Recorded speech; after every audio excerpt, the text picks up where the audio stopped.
Title: Personal shark deterrents. Which ones actually work? Personal shark deterrents have flooded the market, but research shows some may work better than others. Shark researcher Charlie Huveniers tested different shark deterrents on great white sharks off the coast of South Australia. Huveniers found that when an electrical field emitting device was attached, the risk of shark bite dropped by over half. An electromagnetic device also had a significant deterrent effect. However, smelly wax, magnets, and eye stickers showed little to no effect. With no national standards in place, anyone can market a safety device, making it crucial to choose a deterrent backed by scientific data. Title: Australia's first recycling facility for hazardous acetylene cylinders to open in Stawell. A private company is set to open Australia's first ever recycling facility for hazardous acetylene cylinders in Stawell. Enviro Pacific has been given permission to build the facility to recycle 51,000 acetylene tanks after they were found in underground holes at the Lemon Springs property. The cylinders contain asbestos matrix along with an acetone liquid, and residual acetylene, which makes their disposal extremely hazardous. The new facility will store the cylinders, remove any remaining gas, extract the materials and then cut up the acetone and steel shells for reuse. The facility will process around 25,000 cylinders annually once operations begin in December, and will employ 5 people on a permanent basis from the local area. Innovative project transforms flooded cabins and derelict caravan park into housing for homeless youth. YP Space, a specialist youth homelessness service, has transformed a disused caravan park and flood-damaged cabins into secure accommodation for homeless young people in Kempsey, New South Wales. The first 3 repaired cabins are now on site and registered as crisis housing, with construction work underway to lay the next 3 for long-term affordable housing. With the eventual plan to have 16 cabins on the site, YP Space hopes to significantly add to the amount of housing they are able to offer and meet an urgent need. The initiative is a model that could be replicated in other parts of the country. Title: 3 rare penguins discovered starving on Western Australian coast. 3 Fiordland penguins were discovered on Western Australian beaches near Esperance, 4,000 kilometres off course from their breeding site in New Zealand. These rare penguins are one of the rarest penguin species, and seabird experts are concerned about their survival. One local resident rescued the first bird, which appeared skeletal and emaciated. 2 other lost penguins were discovered in the area, and a volunteer wildlife carer has been providing critical care for all 3. Seabird experts believe that the penguins' arrival could indicate a broader problem in the marine environment, and that other bird species in the area, such as the shearwaters, may also be in distress. Title: International panel of experts outlines 6 rules for healthy, ethical porn production. A University of Sydney panel has recently published an article outlining 6 key tenets for healthy pornography. The team says that ethical porn production should have performers who are respected and compensated fairly, transparent and consensual working conditions, and follow the principles of bodily autonomy, diversity, and social responsibility. Porn producer Josie Hess has been creating ethical porn for years, and they hope these guidelines can become the norm. This research comes at a time when children are being exposed to harmful content online and need appropriate education about porn. Title: How a line from a Netflix show sparked Taiwan's Me Too movement. Taiwan's long-dormant movement was unleashed by a pivotal scene in the Netflix show Wave Makers. The show, a Taiwanese political drama, showcased the story of a young political campaign staffer who confided in her mentor about an allegation of sexual harassment in the workplace, which has become something of a rallying cry in Taiwan. Let's not just let this go, okay? The show has been credited with sparking a reckoning in Taiwan's political sphere. The impact of the show has been huge, and it resonated with young Taiwanese women. There's a growing push for more resilience in Australian houses. So what does that look like? As climate change drives more natural disasters, Australians are calling for disaster-proof homes. After losing his home in the Black Summer bushfires, Greg Webb spent almost $300,000 on extras to disaster-proof his new house. is not alone. The Resilient Building Council is pushing for more resilience in housing design. A resilient house can defend itself against extreme weather and disasters, so people have a home to return to after the event is over. This goes above the remit of building standards, which are primarily designed to protect lives.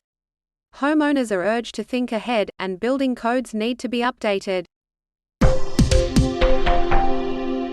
Hannah's bid to fulfill her visa requirements put her in the path of a calculated sexual offender. The Australian Broadcasting Corporation (ABC) has uncovered a court battle to keep a man who abducted and raped a German backpacker 10 years ago behind bars. Peter van der Wettering is currently serving a 10-year sentence in a Queensland prison for the 2013 attack on the backpacker identified only as Hannah. Forensic psychiatrists have warned that van der Wettering is a high risk of reoffending. A hearing in September 2023 will determine whether van der Wettering remains in prison or if he will be released upon the completion of his sentence. Title: Pacific Island teams announce squads for Rugby World Cup 2023. Fiji, Samoa, and Tonga have revealed their first squads for the 2023 Rugby World Cup in September and October. The Pacific Islands have struggled to compete with the top teams in the rugby world since going professional in 1995, with the lack of regular fixtures putting them at a disadvantage. However, the new eligibility rules have allowed for the return of some former All Blacks and Wallabies to the Pacific Islands teams, giving them a renewed hope of competing at the highest level. The inclusion of these genuine superstars has raised questions about how it will affect each team's performance this World Cup cycle. Title: Shash Commando Peter Rudland overcomes life-changing injuries to compete in wheelchair marathon. A former Australian Special Forces Sergeant, Peter Rudland, who was badly hurt in a helicopter crash in Afghanistan more than a decade ago, is racing in his first wheelchair marathon. Rudland's platoon was heading towards a night raid deep inside Taliban territory when their Black Hawk helicopter slammed into an embankment, killing 3 Australian commandos and an American soldier. Rudland suffered nearly fatal injuries, including several broken bones. Although he was told he would never walk again, he made a remarkable recovery, regained the use of his legs, and is now chasing his sporting dreams in the wheelchair marathon.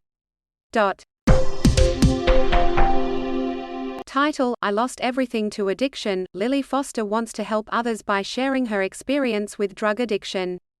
Lily Foster battled addiction for 20 years, and she wants to help others by sharing her story.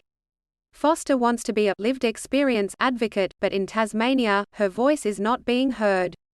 She wants to contribute to policy based on harm reduction that is empathetic and focused on the needs of the client.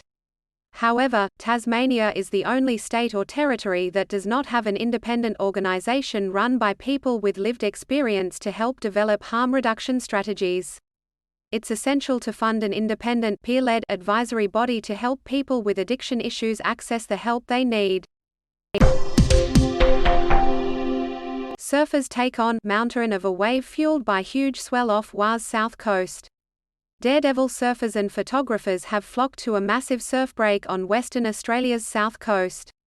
The Right, a powerful slab wave found between Walpole and Albany, has been fueled by Southern Ocean swells up to 8 meters high, drawing surfers from across the country. Despite its reputation as one of the heaviest waves in the world, with some surfers suffering broken bones, the wave's thrilling challenge has captured the imagination of adventurers worldwide. The Right, long known to locals, is now gaining an international reputation as a big wave surf break. Title: Peter Rafter, the man with the best job in the world. Queensland Outback Rugby League's operations manager, Peter Rafter, is a man on a mission to spread the joys of rugby league to Outback Queensland. Rafter spends around 8 months each year travelling in his caravan of courage, which covers over 500,000 square kilometres of the state. The motorhome is adorned with pictures of Queensland state of origin heroes, and Rafter uses it to promote the sport in towns across the region. Rafter said he loves his job, and one of the reasons is the sense of pride that communities get from playing rugby league. His work has also brought Origin stars to the Outback, including Kurt Capewell, who visited Charleville recently and made a lasting impression on the kids in attendance. Title: Creating metal sculptures helps Eddie cope with cancer and dialysis.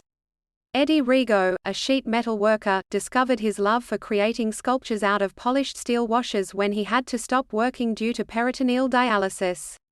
He had to undergo 5 sessions a day and was left feeling depressed. But creating metal sculptures helped him through his tough times.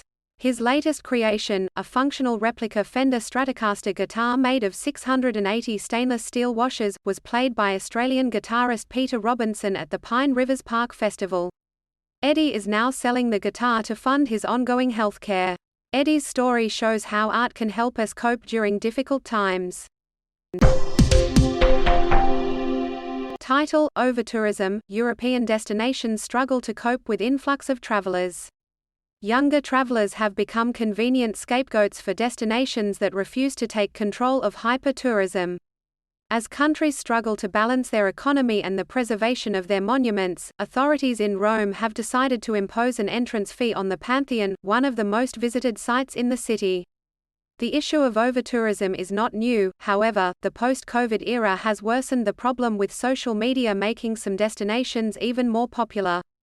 It's time for countries to regulate their own tourism and protect their monuments to prevent their collapse. Risk of falling trees prompts says warning to families amid another burst of SA wet weather. The State Emergency Service (SES) has urged South Australian residents to avoid public areas where there is a possibility of falling branches and trees, due to more wet and windy weather expected over the weekend. A severe weather warning has been issued for the Mount Lofty Ranges and part of the Murraylands, and residents have been cautioned against playing or picnicking in areas that might be affected by falling trees and sodden soil. A low-pressure system caused more than 200 calls for help in the region overnight, with further strong winds and heavy rain predicted to cause more damage.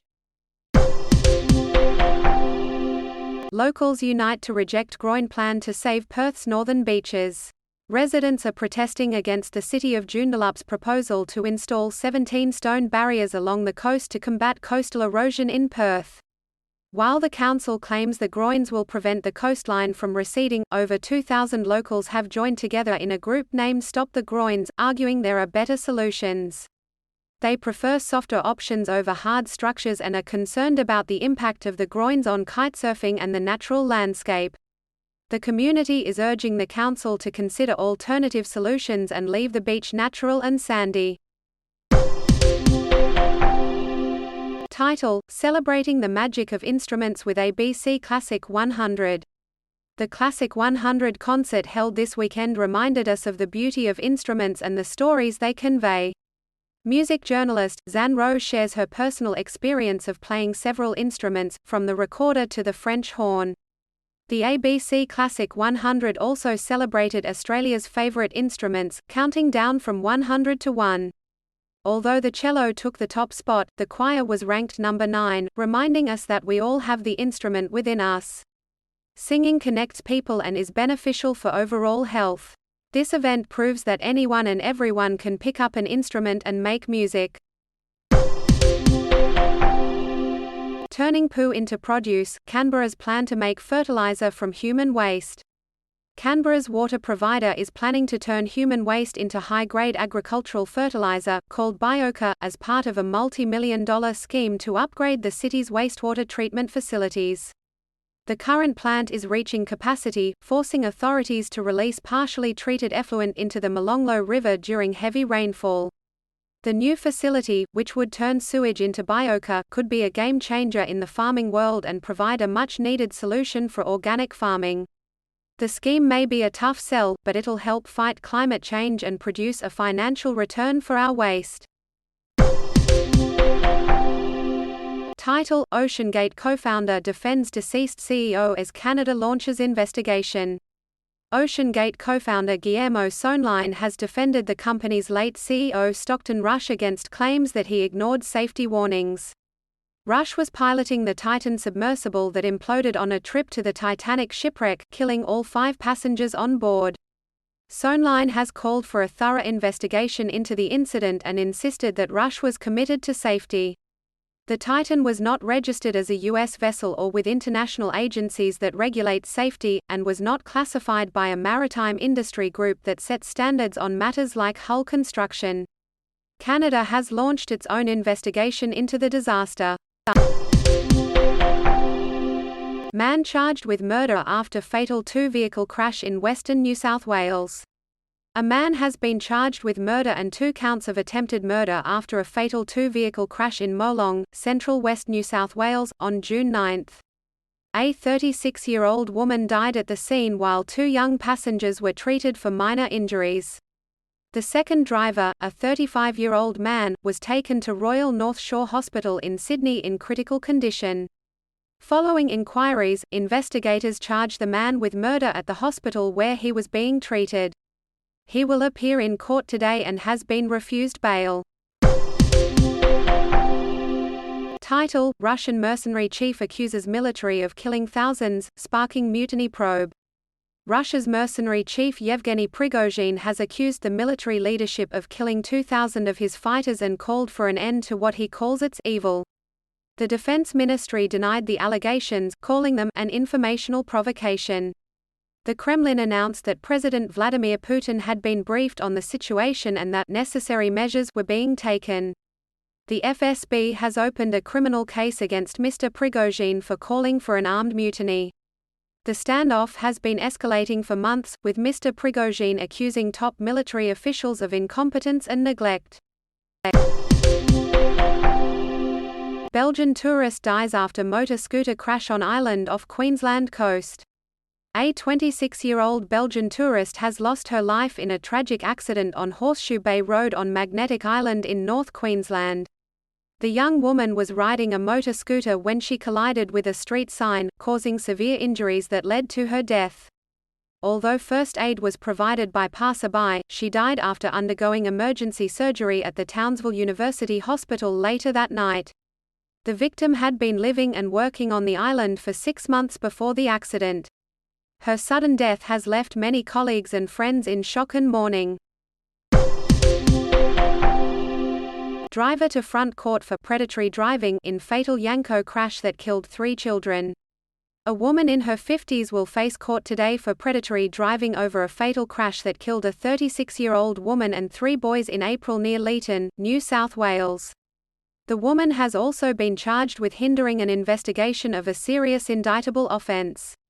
The police will allege that the occupants of the vehicle, including the woman and the 3 children, had left the house after a break-in was reported. The car crashed a few minutes later, killing all the occupants. A 32-year-old man has also been charged in connection with the incident.